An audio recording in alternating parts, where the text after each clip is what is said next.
buenas noches, queridos compañeros. Me llamo Katia Espinosa y junto con mis compañeras Amparo y Angélica vamos a compartirles el día de hoy la teoría de aprendizaje cognitivo. Por favor, acompáñennos a lo largo de esta presentación. Este tema les resultará muy interesante, ya que se trata de descubrir cómo la mente humana es capaz de pensar y aprender. Síganos, por favor.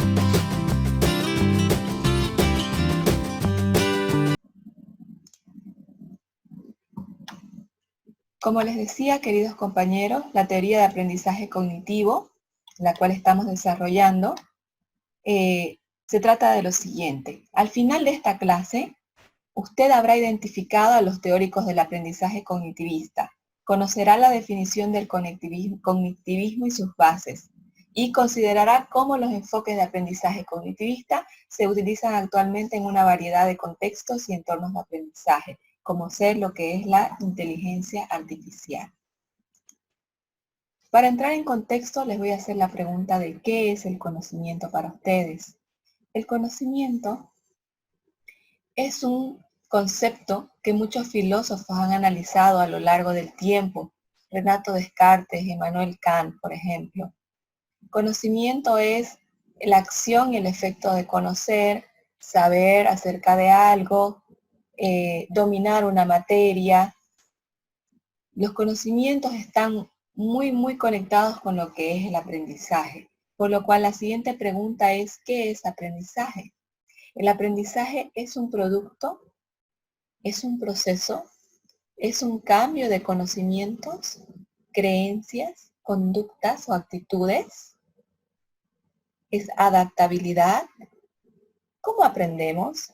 Es a partir de estas preguntas que se empiezan a desarrollar las teorías del aprendizaje.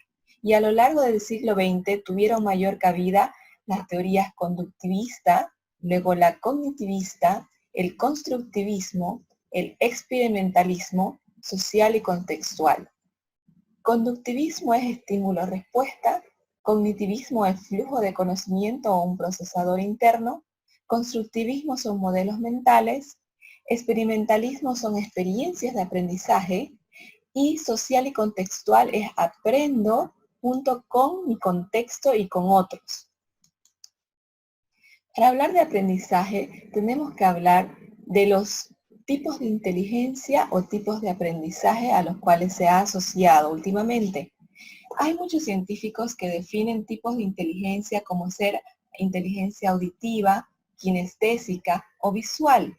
Pero me permito hacerles recuerdo de cuando empezamos en kinder y en primero básico a aprender.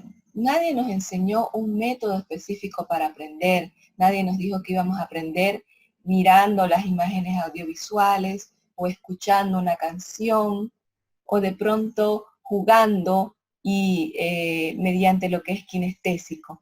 Entonces, existen diversos tipos de inteligencia que pueden ser inteligencia auditiva, kinestésica visual, intrapersonal, extrapersonal, musical, y todas estas inteligencias junto con las herramientas que nos dan, el medio en el que nos desarrollamos, nuestros factores genéticos, también el lóbulo del cerebro que utilizamos más para realizar las actividades, como ser el lóbulo izquierdo o derecho, que es la lógica matemática, o las actitudes artísticas. Eso influye en la forma en la que nosotros vamos construyendo nuestro propio aprendizaje o vamos experimentando. O sea, de manera empírica, nosotros vamos definiendo una forma y método de aprender. En el aprendizaje entran los siguientes factores. Tenemos que tener un sujeto inteligente capaz de aprender, que este seríamos nosotros o el niño. También tenemos que tener memoria para poder almacenar la información que vamos experimentando y sobre todo necesitamos la motivación y la capacidad de reflexión o abstracción, entre otras.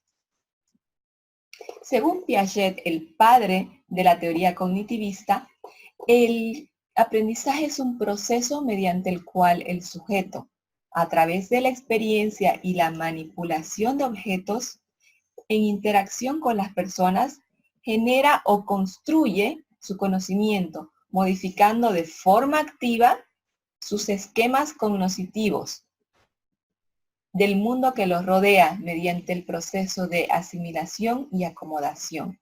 Esto quiere decir que, por ejemplo, para el niño, que es lo que más observó Piaget, el conocimiento se va construyendo por etapas. Es como cuando va el niño poniendo su primer escaloncito, su primer ladrillito, y sobre este va colocando el próximo y el próximo y el subsiguiente. Él va armando sus estructuras mentales. Y cuando sus estructuras mentales ya no responden a dar solución a un problema, entra en desequilibrio, y producto de este desequilibrio se produce el nuevo aprendizaje que le permite inventar, adquirir nuevos conocimientos que resuelvan su problema. Una vez que su problema está resuelto, existe una fase de asimilación en la que otra vez volvemos a un estado de equilibrio. El cognitivismo nace en respuesta al conductismo. El conductismo se basaba en los experimentos de Pavlov que había desarrollado a través de lo que era estímulo-respuesta. La teoría era estimular a un animalito con una campanilla antes de darle de comer hasta que el animalito se acostumbre a generar esa producción de saliva porque ya estaba a la espera del alimento. Y luego, cuando se retiraba el alimento, por más de que no esté el alimento presente, al oír el estímulo de la campanilla, el perrito seguía salivando. ¿Por qué? Porque se había condicionado esa respuesta ante el estímulo de la campanilla. Aquí un poquito es como un cómic de lo que es la teoría de Pavlov, que dice, mira, ¿qué es lo que puedo hacer con Pavlov? Tan pronto como empiezo a babear, él sonreirá y escribirá en su libro. Entonces, es como decir quién estimula a quién, ¿no? Por el contrario, la teoría cognitivista se basa más en no solamente qué es un impulso y una respuesta, sino qué es lo que impulsa en el interior del cerebro humano al tener esta conducta. Entonces, el cognitivismo es tratar de descubrir un poco qué hay dentro de ese cerebro, que era hasta ese entonces una caja negra inexplorada, en el que solamente se veían las reacciones hacia el mundo exterior de lo que nos venía como un estímulo. Hasta aquí, queridos compañeros, conmigo. A continuación, mi querida compañera Amparo Montesinos contribuirá con su participación en esta interesante presentación. Muchas gracias. Continuando con la teoría del aprendizaje cognitivo, podemos indicar que el cognitivismo incluye todas las teorías que se centran en el estudio de la mente humana para comprender cómo interpreta, procesa y almacena la información en la memoria. El objetivo principal del cognitivismo es descubrir cómo la mente humana es capaz de pensar y aprender. El aprendizaje cognitivo hace énfasis en lo que ocurre dentro de la mente, indagando cómo se registra el nuevo conocimiento con respecto a lo ya adquirido. El aprendizaje cognitivo se conforma de un proceso dinámico y sus estímulos no son determinantes de la conducta, sino por los procesos internos de cada sujeto. Dichos estímulos como la percepción, el lenguaje, el razonamiento, entre otros, permiten la resolución de problemas. Entre las características del aprendizaje cognitivo podemos detallar que el objetivo de estudio son las representaciones mentales, es decir, la actividad mental. El conocimiento debe ser significativo y que se ayude al estudiante a organizar y relacionar nueva información con el conocimiento existente en la memoria. En la memoria no solo debe almacenarse el conocimiento, sino también los usos de este conocimiento. Las condiciones ambientales forman parte de la facilitación del aprendizaje.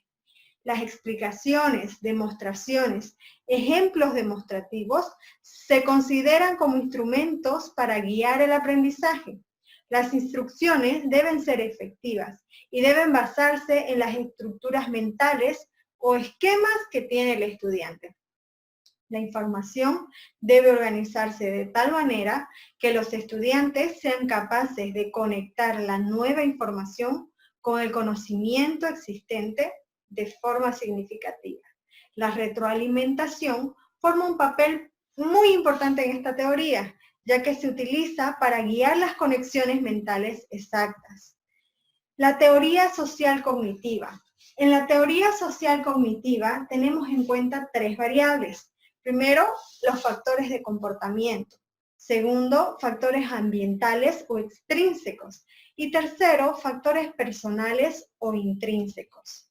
La teoría social cognitiva contiene varios conceptos básicos que de manifestarse no solo en adultos, sino también en bebés, niños y adolescentes.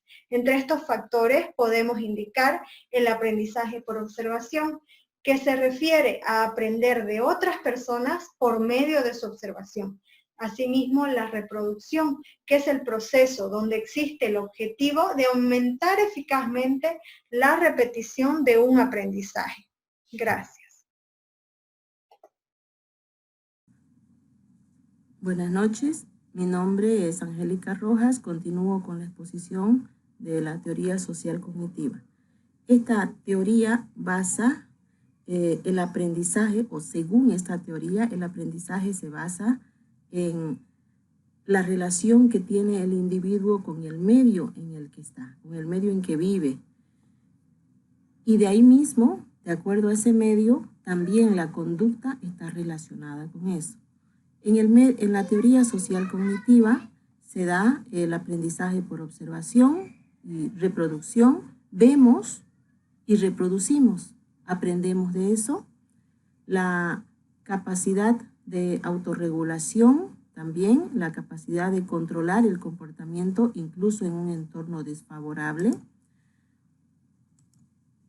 La autosuficiencia, la situación donde el aprendiz mejora el conocimiento o comportamiento aprendido, aplica lo que ve, aplica lo que aprende y lo mejora.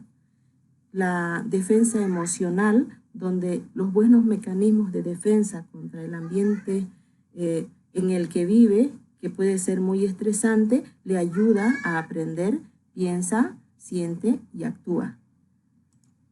La teoría cognitiva conductual describe un papel de la cognición, del saber de la persona para determinar y predecir un patrón de comportamiento.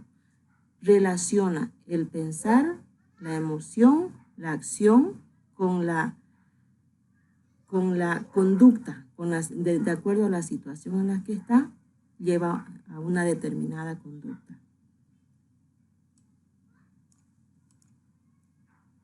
Esta teoría también explica con más detalle el comportamiento y el aprendizaje humano mediante la tríada cognitiva: el yo, el mundo o ambiente en el que está y el futuro.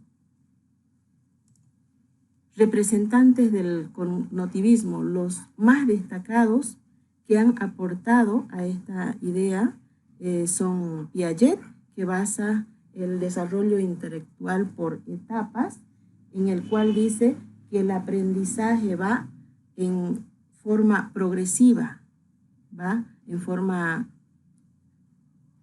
por etapas. Brunner, que dice que el aprendizaje es por descubrimiento, investiga, va mejorando lo que se va aprendiendo. El Ausubel, el aprendizaje significativo, relaciona lo que sabe con conocimientos nuevos. Gagne, que va por niveles, dice, de aprendizaje. Vygotsky, que es muy reconocido, es la interacción con el medio en el que vive, interacción social, de ahí viene la teoría social cognitiva. Y algunos más. En la presentación llevamos a un video el cual habla de con más detalle de cada uno de estos representantes del cognitivismo. Un cuadro resumen cómo ocurre el aprendizaje del cognitivismo a través de la codificación interna del sujeto. En este caso es un trabajo más mental, no solamente de comportamiento, sino que lo que nos ingresa, lo analizamos y de acuerdo a eso se produce un aprendizaje. Los factores que influyen, condiciones ambientales especialmente, tiene mucho que ver con eso, como los materiales que se utilizan. ¿Cuál es el rol de la memoria? En realidad es lo más importante. El cognitivismo se basa mucho en lo que tenemos en la memoria, cómo pensamos, cómo analizamos y cómo organizamos la información para que quede en un aprendizaje significativo. ¿Cómo sucede la transferencia? Cuando el estudiante entiende cómo aplicar el conocimiento en diferentes contextos. Tipos de aprendizaje que explican esta teoría: razonamiento, resolución de problemas, procesamiento de información. Y por último, tecnología aplicable, que son programas de simulación, multimedia educativa, inteligencia artificial, etc. Muchas gracias por su atención.